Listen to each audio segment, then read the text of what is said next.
됩니다. 죄로 인해 망가진 자신의 삶을 회복하는 일에 급급한 시간들을 보내게 됩니다. 사무엘하 19장부터는 압살롬의 반역이 진압된 이후 다윗의 왕위가 회복되는 과정들을 보여주고 있습니다. 저와 여러분들도 하나님께서 하나님의 나라를 회복시킬 사람으로 부르신 사람들인 줄 믿습니다. 가정에 되었든 직장에 되었든 부르신 공동체에서 하나님의 나라를 회복할 사람들입니다.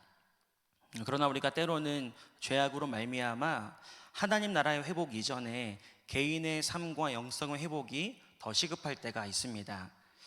그래서 오늘 우리는 이 다윗이 개인의 회복을 받음으로 다시금 하나님 나라 회복에 쓰임받은 왕이 되었던 것처럼 저와 여러분들도 개인의 회복을 통하여서 다시 한번 하나님이 부르신 곳에 하나님 나라의 회복을 위하여 쓰임받는 사람들이 되기를 소망합니다.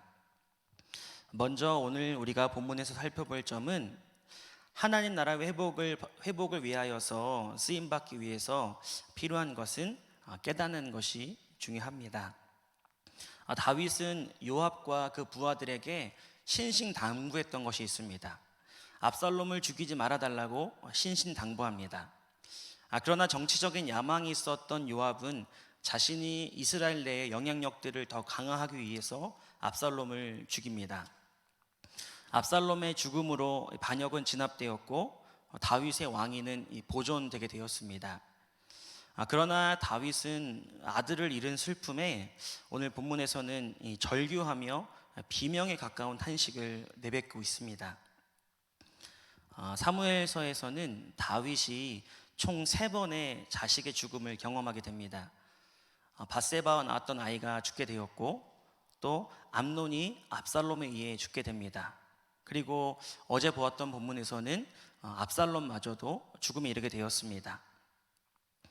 오늘 이 압살롬의 죽음을 기점으로 다윗은 마치 꾹꾹 눌러놓았던 슬픔을 터뜨리는 것처럼 절망하고 절규하면서 그 슬픔을 만천하에 드러내고 있습니다. 전쟁을 치렀던 백성들마저 숙연해지고 본문을 읽는 우리마저도 숙연해질 정도로 다윗은 큰 슬픔과 고통 가운데 빠져 있습니다. 이 슬픔을 조금 더 우리가 묵상해 보자면 이것은 아들을 잃은 슬픔을 넘어서서 자신의 인생을 향한 비통한 울음이라고도 할 수 있습니다. 왜냐하면 다윗은 밧세바 사건 이후에 자신의 인생에 일어나는 일련의 사건들을 돌아보면서 이것이 결국 자신의 죄의 열매로 말미암아 벌어진 일임을 알게 되었습니다. 사랑하는 딸이 자신의 친오빠에게 겁탈당하는 일을 경험하게 된 것, 그리고 자신의 장남이 다름 아닌 자신의 동생에게 죽음에 이르게 된 것, 그리고 자신은 비참하게도 아들에게 반역을 당하여서 도망자 신세가 되고 반역을 일으킨 아들마저 죽게 된 모든 사건의 결정적인 원인은 자기 자신이 제공했다는 것을 알게 되었습니다. 그래서 사무엘하 18장 33절 어제 본문인데요, 33절을 보시면 왕의 마음이 심히 아파 문 위층으로 올라가서 오니라. 그가 올라갈 때에 말하기를 내 아들 압살롬아, 내 아들 압살롬아, 차라리 내가 너를 대신하여 죽었더면 압살롬 내 아들아 하였더라. 다윗의 이 부르짖음 속에서는 압살롬에 대한 연민의 마음을 넘어서서 미안한 마음마저 느껴집니다. 왜냐하면 결국 압살롬이 반역을 일으키고 죽음에 이르게 된 단초를 자신이 제공했기 때문입니다. 그래서 오늘 19장 4절에서도 왕이 그의 얼굴을 가리고 큰 소리로 부르되 내 아들 압살롬아 압살롬아 내 아들아 하니, 다윗이 죄의 열매 앞에 얼마나 무기력하고 나약한 인간의 모습으로 고통스러워하고 있는지를 우리는 보고 있습니다.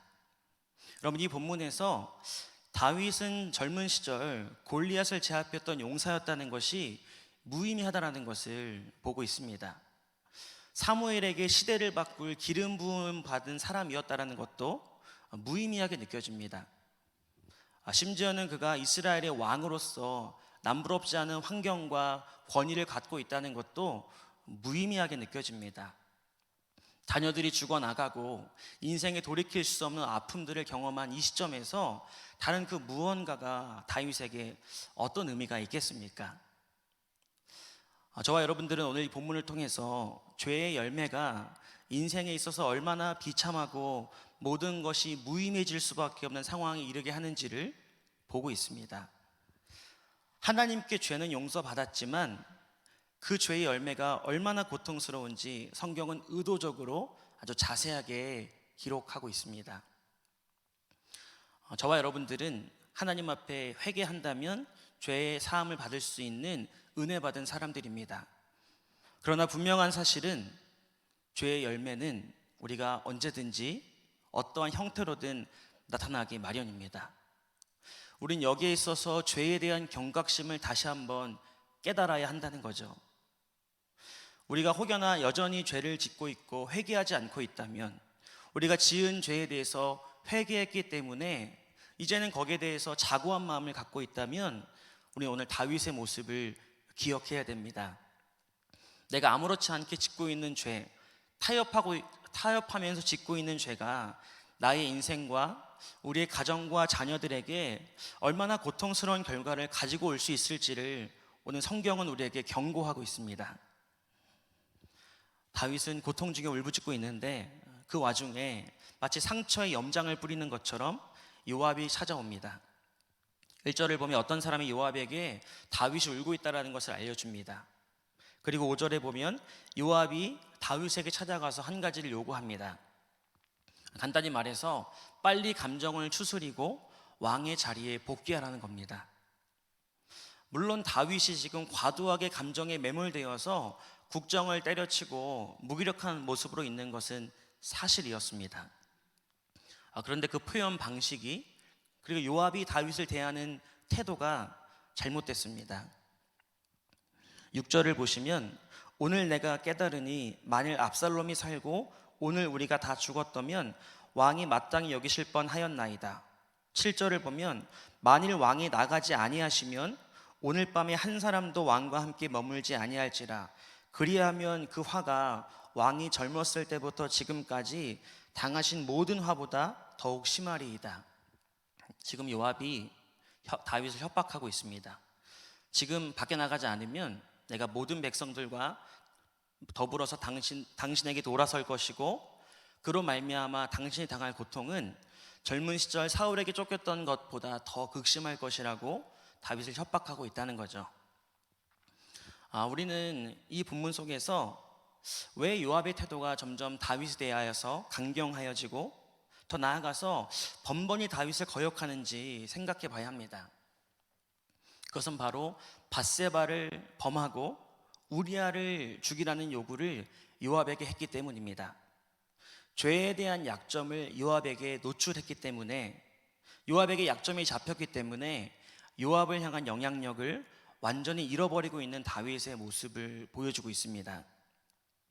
물론 우리가 신앙인으로서 우리의 지도자가 어떤 모습을 보이든 하나님 앞에서 지도자를 대하고 충성하는 것은 마땅한 신앙인의 태도입니다. 그러나 오늘 이 요압이 다윗에게 보여주는 태도는 다윗과 전혀 무관하다고는 할 수 없습니다. 다윗이 하나님 앞에 범죄하고 노골적으로 사람을 죽이는 신뢰할 수 없는 모습을 보여주었기 때문에 다윗은 요압에게 영향력을 잃어가고 있었습니다. 사람은 완벽할 수 없습니다. 누구나 부족한 죄인이고 누구나 약점이 있지만 하나님 앞에 노골적으로 범죄하는 모습을 누군가에게 보여준다면 우리는 그 사람에게 결코 영향력을 행사할 수 없습니다. 우리가 자꾸만 자녀들에게 부족한 모습이 있을 수는 있지만 노골적으로 죄악인 줄 알면서도 반복하게 죄악된 모습을 보여준다면, 혈기 부리고 하나님 보시기에 합당하지 않은 모습, 예배를 소홀히 여기고 또 누군가에 대해서 함부로 말하는 이런 죄악된 모습들을 반복적으로 보여준다면 우리는 자녀들로부터 신뢰를 잃어버리고 어떠한 영적인 말도 영향력을 끼칠 수 없는 그런 사람들이 된다는 거죠. 리더로서 우리가 부족할 수 있지만 오히려 세런들에게 누군가를 험담하거나 누군가를 비방하거나 게으르거나 부정직하거나 죄악된 모습들을 보여준다면 어떻게 그 사람에게 영향력을 끼칠 수 있겠습니까? 죄라는 건 결국 우리의 영향력을 다 잃어버리게 만들어버립니다. 공동체 안에 하나님 나라를 세워가야 될 사람으로 부름받았지만 죄는 그것을 이룰 수 없는 영향력을 잃어버리게 만드는 결과를 초래한다는 거죠. 그래서 다윗은 정말 아무것도 없는 도망자 시절 아둘람 굴에서 하나님 앞에 신실한 모습을 사람들에게 보여주었습니다. 그 모습 때문에 아둘람 굴에서 만난 사람들은 다윗에게 목숨을 내어줄 만큼 충성스러운 영향력을 받는 사람들이 되었습니다. 그러나 지금 다윗은 왕의 자리에 있었음에도 불구하고 사람들이 배신하고 떠나가고 그 영향력으로부터 벗어나는 결과를 보여주고 있다는 거죠. 죄라는 건 우리를 고통스럽게 하는 것을 넘어서서 우리에게 부여받은 영향력조차도 잃어버리게 됩니다. 또 한 가지 볼 수 있는 것은 8절입니다. 왕이 일어나 성문에 앉음에 어떤 사람이 모든 백성에게 말하되 왕이 문에 앉아 계신다 하니 모든 백성이 왕 앞으로 나오니라. 왕이 어떤 표정으로 어떤 말을 했는지는 나와 있지 않습니다. 그런데 여러분, 사람들 앞에 서는 이 자리가 어떤 자리였습니까? 다윗에게 있어서는 하나님이 부르신 자리였고 감격과 기쁨과 감사함 가운데에 하나님이 하실 일들을 기대하는 마음으로 섰던 자리였습니다. 이스라엘 왕의 자리에 설 때마다 하나님 앞에 다윗은 내 잔이 넘치나이다라고 고백하며 하나님이 자신을 통하여 이스라엘 백성 가운데 하실 일들을 기대하는 자리였다는 거죠.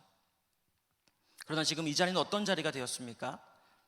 요압의 강요와 협박에 의해서 마지못해 끌려나가는 자리가 되었다는 거죠. 어떠한 기쁨도 어떠한 기대도 어떠한 소망도 갖지 못한 채 억지로 그 자리에 나가는 모습을 보여주고 있습니다. 마치 도살장에 끌려가는 어린 양처럼 억지로 끌려나가 자리만 근근히 지키고 있습니다. 죄라는 건 우리를 이렇게 쳇바퀴 도는 다람쥐처럼 인생을 그렇게 느끼게 합니다. 우리가 아침마다 눈을 뜨면 서야 되는 자리가 있습니다. 누군가에는 엄마의 자리, 아빠의 자리, 남편과 아내의 자리, 셀리더의 자리, 직장 안에서 서야 될 자리들이 저마다 주어진다는 거죠. 어떤 마음으로 서야 할까요? 감사함과 기쁨으로, 기대감으로, 나를 통해 이 자리에 서 있는 나를 통해 하나님이 이루실 그 나라를 기대하는 마음으로 우리는 그 자리에 서는 사람들이 되어야 합니다. 그러나 우리가 죄악으로 말미암아 인생의 목적이 흐려지고 하나님의 은혜가 사라지는 순간 그 자리는 마지못해 서는 자리, 도망칠 수 없기 때문에 설 수밖에 없는 자리가 된다는 거죠. 내가 왜 이 가정 안에 엄마로 아빠로 남편과 아내로 서 있고 내가 왜 이 사역에, 내가 왜 이 셀에 서 있는지에 대한 이유와 목적을 잃어버립니다. 내가 왜 직장에 출근해야 되는지에 대한 목적도 잃어버린다는 거죠. 그렇게 기대감도 없이, 그렇게 소망함도 없이, 감사함도 없이 도살장에 끌려가는 양처럼 날마다 억지로 그 자리에 서게 된다는 거죠. 오늘 19장 1절부터 8절에 나오는 다윗은 죄의 열매가 결국 우리의 인생을 어떻게 할지를 적나라하게 보여주고 있습니다. 결정적인 건 죄로 말미암아 우리 인생의 촛대가 옮겨질 수 있습니다. 하나님은 분명 다윗을 통해 하고자 하시는 일들이 있었습니다. 다윗의 마음 안에도 소원하는 바가 있었습니다. 하나님은 우리 마음에 소원을 주시고 하나님의 일을 행하신다라고 말씀하십니다.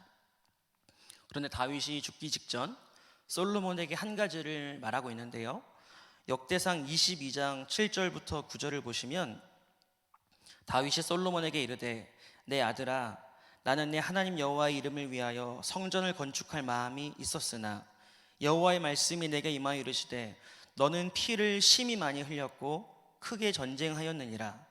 내가 내 앞에서 땅에 피를 많이 흘렸은즉 내 이름을 위하여 성전을 건축하지 못하리라. 보라, 한 아들이 내게서 나리니 그는 온순한 사람이라. 내가 그로 주변 모든 대적에게서 평온을 얻게 하리라. 그의 이름을 솔로몬이라 하리니 이는 내가 그의 생전에 평안과 안일함을 이스라엘에게 줄 것임이니라.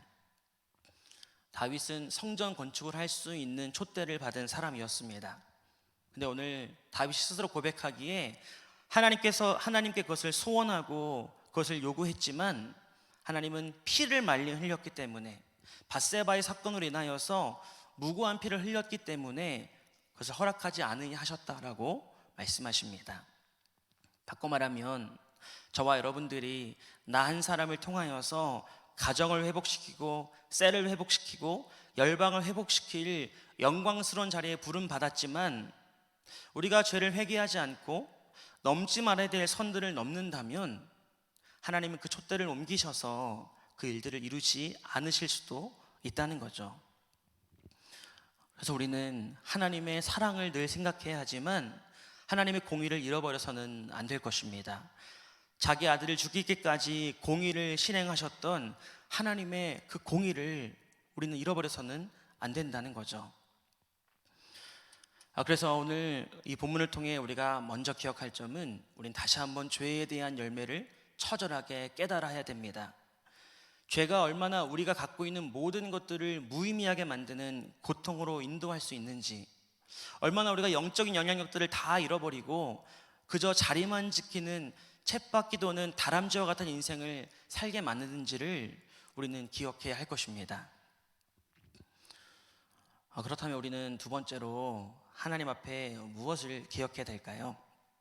그것은 바로 회복의 과정 가운데 하나님을 신뢰해야 할 것입니다. 다윗은 죄의 열매로 고통스러운 시간들을 보냈습니다.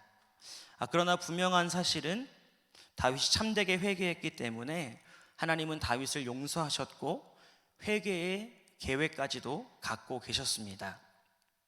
하나님은 다윗의 왕위를 영원히 지키시겠다라는 약속을 폐기하지 않으셨습니다. 그래서 하나님의 신실하심이 압살롬의 반역을 끝내게 하셨고 다시금 다윗을 예루살렘으로 인도하고 계신 것입니다.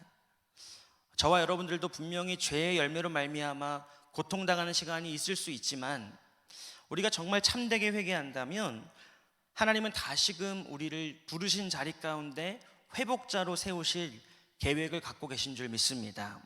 그래서 하나님은 오늘 이 회복의 과정 가운데 다윗을 인도해 가시고 계십니다. 구절을 보시면 이스라엘 모든 지파 백성들이 변론하여 이르되 왕이 우리를 원수의 손에서 구원하여 내셨고 또 우리를 블레셋 사람들의 손에서 구원하셨으나 이제 압살롬을 피하여 그 땅에서 나가셨고 우리가 기름을 부어 우리를 다스리게 한 압살롬은 싸움에서 죽었거늘 이제 너희가 어찌하여 왕을 도로 모셔올 일에 잠잠하고 있느냐 하니라. 이스라엘 지파 사람들끼리 모여서 이야기하기 시작합니다. 우리가 압살롬에게 현혹되어서 다윗을 쫓아내고 압살롬을 왕으로 세운 것은 잘못된 일이다. 다시금 하나님이 세우신 왕인 다윗을 데리고 오자라고 자신들 안에서 이런 이야기들을 나누고 있습니다. 이것은 하나님의 놀라운 계획이라고 할 수 있습니다. 다윗이 애쓰고 힘쓰고 노력한 것이 아니라 하나님의 놀라운 계획 안에 자연스럽게 예루살렘으로 돌아올 수 있는 계획이 진행되어지고 있었습니다. 그런데 오늘 여기서 다윗은 조급한 마음과 두려운 마음으로 말미암아 하나님을 신뢰하지 못하고 인간적인 방법을 동원합니다. 10절을 보시면 다윗 왕이 사독과 아비아달 두 제사장에게 소식을 전하여 이르되 너희는 유다 장로들에게 말하여 이르기를 이라고 사독과 또 아비아달 제사장들을 불러 모읍니다. 그리고 유다의 장로들에게 한 가지 말을 전달하라고 하는데요, 12절을 보시면 너희는 내 형제요 내 고륙이거늘 너희는 어찌하여 왕을 도로 모셔오는 일에 나중에 되리오 하셨다 하고, 다윗은 이스라엘 백성들이 자신을 데리고 오려는 계획을 갖고 있다라는 말을 듣게 되었습니다. 조금 더 기다리고 인내하거나 아니면 두 제사장을 통하여서 하나님의 뜻을 묻고 하나님의 말씀에 귀를 기울인 태도를 보였어야 했습니다. 그런데 오히려 제사장들을 통하여서 인간적인 방법을 동원하는데요, 그것은 바로 자신의 고륙, 자신의 지파인 유다 지파에게 인간적인 감정을 호소하며 자신을 얼른 데리고 오라고 선동하고 있다는 거죠. 그래서 12절에 내 형제들이여 내 고륙이거들, 유다 지파 안에 다윗이 유다 지파였기 때문에 유다 지파인 너희가 먼저 나를 데리고 오는 일에 앞장서야 하지 않겠느냐라는 인간적인 술수를 쓰고 있습니다. 심지어는 압살롬에 반역하는 군대의 장관이었던 아마사도 포섭하고 있습니다. 13절에 너희는 또 아마사에게 이르기를 너는 내 고륙이 아니냐, 내가 요압을 이어서 항상 내 앞에서 지휘관이 되지 아니하면 하나님이 내게 벌 위에 벌을 내리시기를 바라노라 하셨다 하라 하여, 압살롬의 군대의 지휘관이었던 아마사는 마찬가지로 유다 지파였습니다. 물론 다윗이 요압이 함부로 말한 것에 대한 앙금도 남아 있었을 것이고, 또 아마사를 포섭하면 압살롬의 남은 세력과 추종자들까지도 다 자신의 편으로 끌어들일 수 있을 거라는 인간적인 판단이 있었다는 거죠.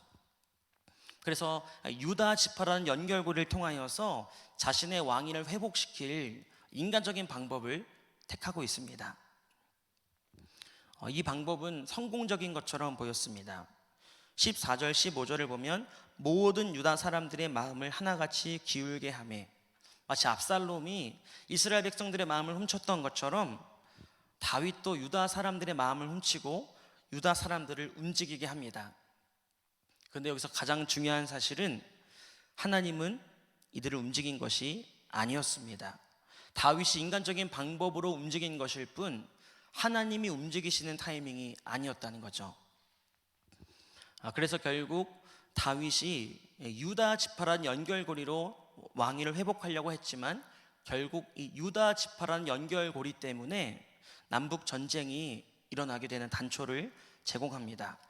19장 41절부터 42절을 보면 온 이스라엘 사람이 왕께 나와 왕께 아뢰되 우리 형제 유다 사람들이 어찌 왕을 도둑하여 왕과 왕의 집안과 왕을 따르는 모든 사람을 인도하여 요단을 건너가게 하였나이까 하매, 모든 유다 사람이 이스라엘 사람에게 대답하되 왕은 우리의 종친인 까닭이라. 너희가 어찌 이 일에 대하여 분내느냐? 우리가 왕의 것을 조금이라도 얻어 먹었느냐? 왕께서 우리에게 선물로 주신 것이 있느냐? 다윗이 이러한 유다 지파라는 연결고리를 통해 인간적으로 회복하려고 했지만 결국 그것 때문에 더 큰 분열이 일어나게 되고 결국 그 아들인 솔로몬 때에 남유다와 북이스라엘로 분열되게 되는 그러한 배경을 제공하게 되었습니다. 사람은 무엇인가 조금 회복된다 싶으면 금세 자신의 생각과 방법을 따르기 마련입니다. 회복이라는 것은 결국 하나님의 은혜 아래 되는 것입니다. 하나님의 은혜 아래 회복이 이루어지고 하나님의 은혜 아래 회복의 과정이 진행되어지는 것입니다. 그러나 우리가 그러한 회복을 조금이라도 맛보는 순간 오늘 다윗처럼 조급한 마음, 더 나아가서는 불안한 마음으로 하나님을 신뢰하지 못하고 말씀과 기도로부터 멀어지고 다시금 사람을 의지할 때가 있다는 거죠.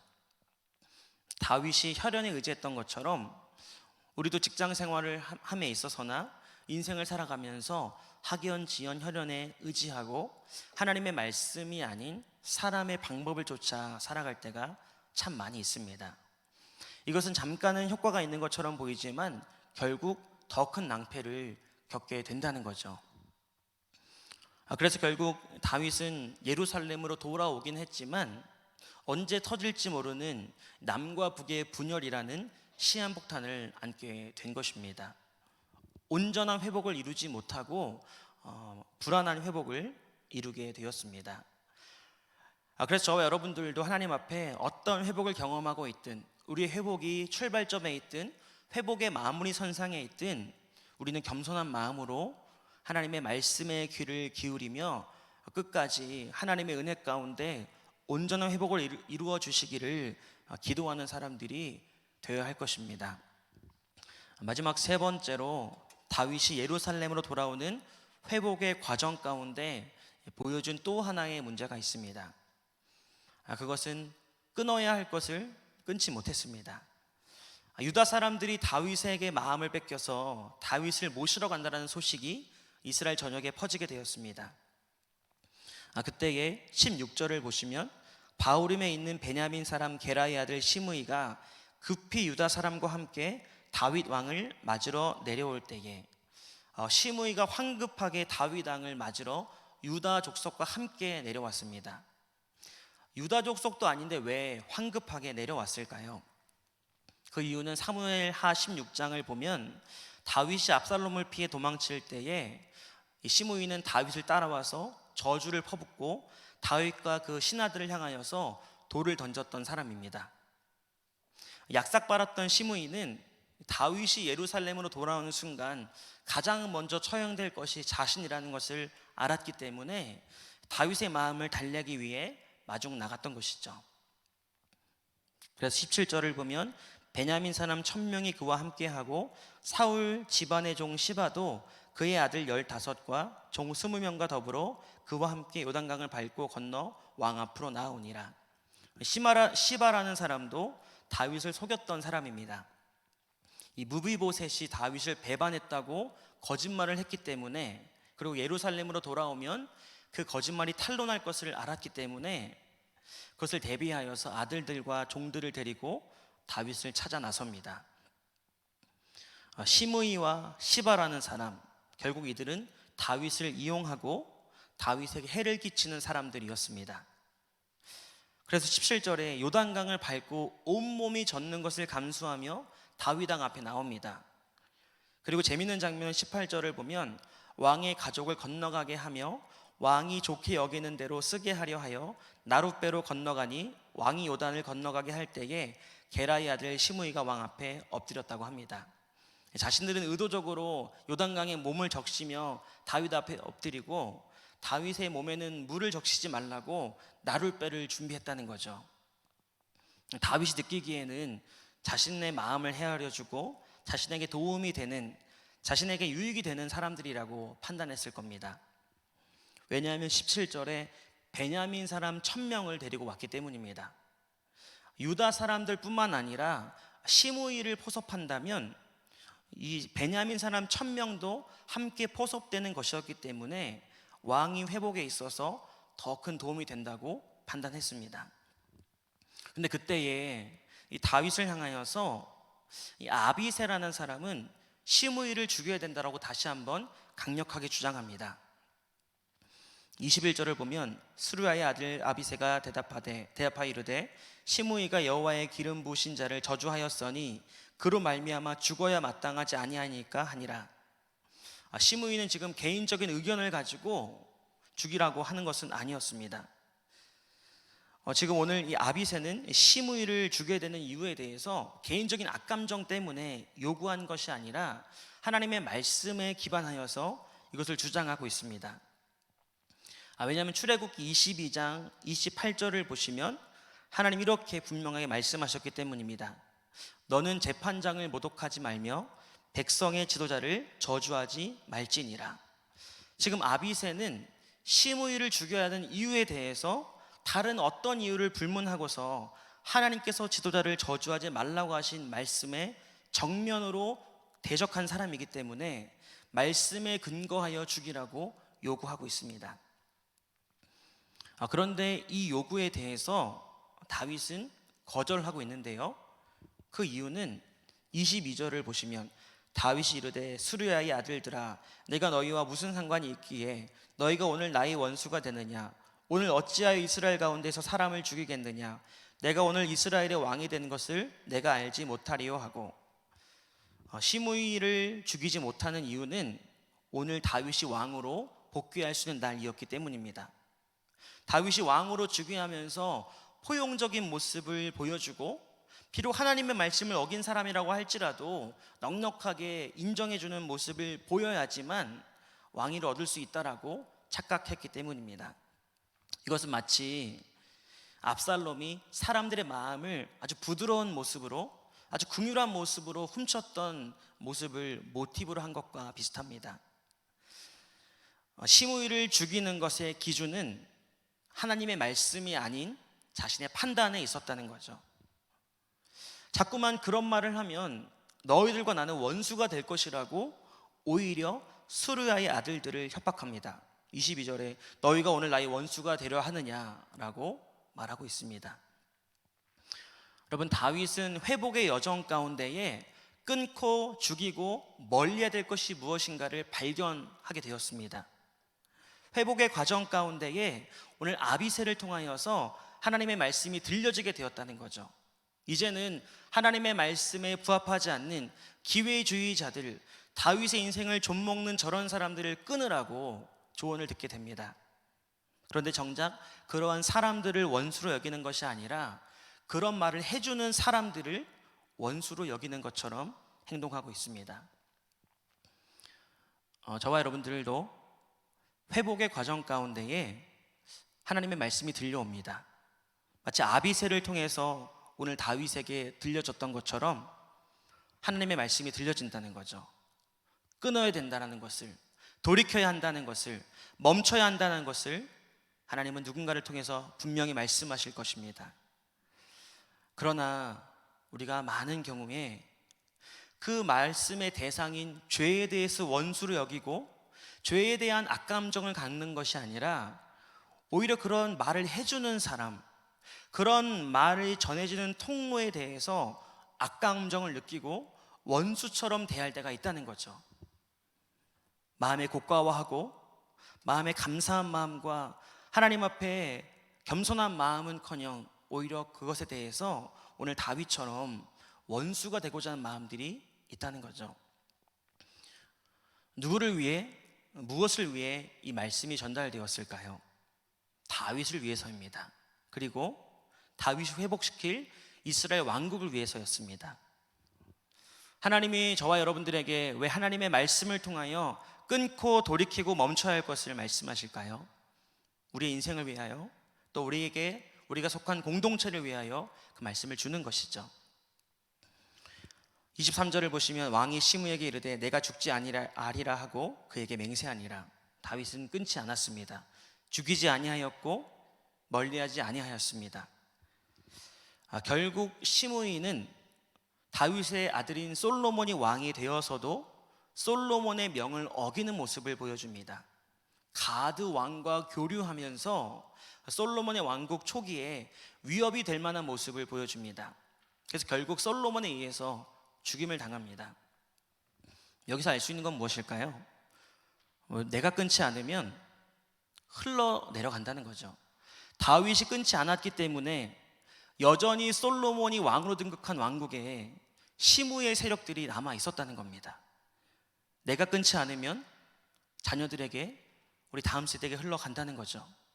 솔로몬이 끊었기에 망정이지, 솔로몬이 끊지 않았다면 아마 시므의 세력은 점점점 확장되어져서 이스라엘에서 제거할 수 없는 강력한 세력이 되었을 수도 있습니다.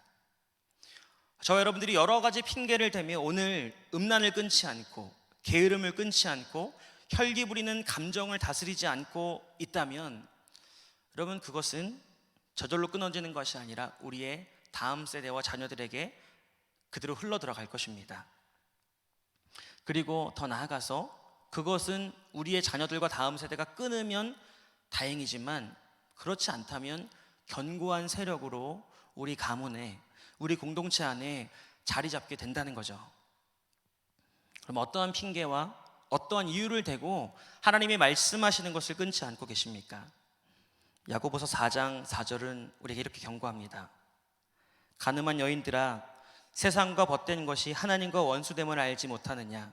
그런즉 누구든지 세상과 벗이 되고자 하는 자는 스스로 하나님과 원수되는 것이니라. 여러분, 죄와 원수가 되고 있으십니까? 죄와 싸우되 피 흘리며 싸우고 있으십니까? 4장 8절 이렇게 말합니다. 하나님을 가까이 하라. 그리하면 너희를 가까이 하시리라. 죄인들아, 손을 깨끗이 하라. 두 마음을 품은 자들아, 마음을 청결하게 하라. 하나님이 그 은혜 가운데 우리의 인생을 회복시켜 가실 것입니다. 그 회복의 과정 가운데 분명하게 보게 하시고 깨닫게 하시는 죄악들이 있다는 거죠. 그걸 내가 끊지 않으면, 내가 하나님과 함께 피 흘려 싸우지 않으면 여러분, 그것은 우리의 가정에, 우리의 공동체에 그대로 흘러 들어가게 됩니다. 그래서 진정한 회복을 원한다면 오늘 우리가 말씀 앞에 끊고 돌이키고 결단해야 되는 것이죠. 오늘 말씀을 정리하도록 하겠습니다. 하나님은 죄를 용서하시는 분이십니다. 다윗이 참되게 회개하였을 때에 다윗을 용서하여 주셨습니다. 그러나 다윗은 죄의 열매는 먹게 되었습니다. 중요한 사실은 죄의 열매를 먹었지만 다윗의 인생이 거기서 끝난 것이 아니라 다윗의 인생을 회복시킬, 또 다시금 하나님 나라를 회복시킬 계획을 하나님은 갖고 계셨다는 거죠. 저와 여러분들도 하나님 앞에 참되게 회개한다면 우리 인생을 회복하시고 우리를 다시금 하나님 나라를 회복할 위대한 사역자로 부르실 계획을 갖고 계신 줄 믿습니다. 그 과정 가운데 가장 중요한 것은 늘 죄에 대한 경각심을 갖고 하나님의 방법을 따라, 하나님의 말씀을 따라 우리가 끊어야 될 것은 끊고 돌이킬 것은 돌이키며 나아갈 때에 하나님이 저와 여러분들의 인생을 회복시키시고 더 나아가 가정과 직장과 셀과 열방을 회복시킬 하나님 나라의 회복자로 사용하실 줄 믿습니다. 기도하겠습니다.